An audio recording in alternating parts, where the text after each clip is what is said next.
শাকটা হালকা করে একটুখানি সেদ্ধ করে নিলাম। শাকটা এবার ফোড়ন দিয়ে আমি ভেজে নেব।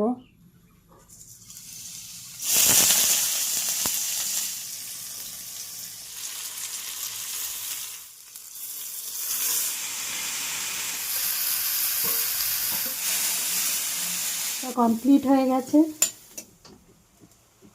ও মাছের ডিমটার উপর 1 চামচ বেসন দিয়ে দিলাম, অল্প করে নুন দিয়ে দিলাম, সামান্য পরিমাণে হলুদ আর 1 চামচ মতো লঙ্কার গুঁড়ো, পেঁয়াজ কুচি দিয়ে দিচ্ছি, ভালো করে মাখিয়ে নিচ্ছি করে এবার তেলে ছেড়ে দিচ্ছি।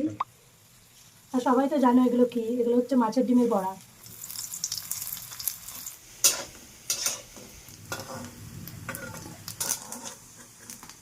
মাছের ডিম ভাজা কমপ্লিট হয়ে গেছে।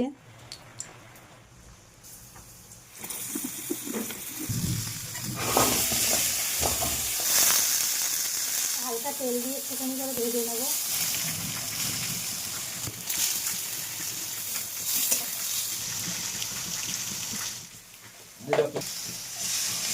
পেঁয়াজ, রসুন, আদা বাটা, জিরে গুঁড়ো, ধনে গুঁড়ো আর হলদি আর হচ্ছে গুঁড়ো লঙ্কা, ভালো করে মশলাটাকে কষিয়ে নিচ্ছি। মাছটার মধ্যে নুন হলুদ মাখিয়ে নিচ্ছি।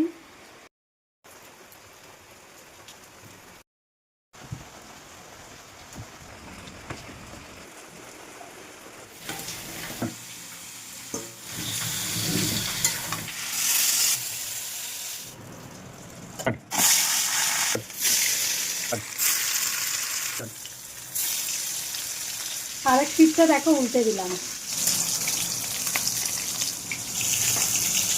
আর যাদের পরচর্চা করার ইচ্ছা না, তারা সারা জীবন পরচর্চাই করে যাবে।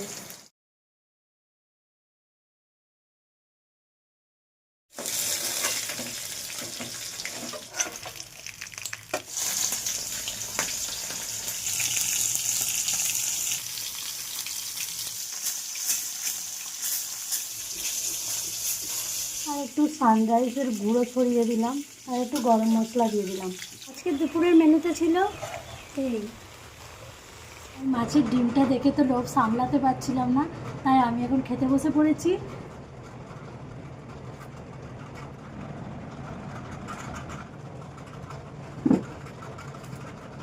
চ্যানেলটাকে সাবস্ক্রাইব করবে, পাশে থেকো। তো টাটা, বাই বাই, সবাই ভালো থেকো।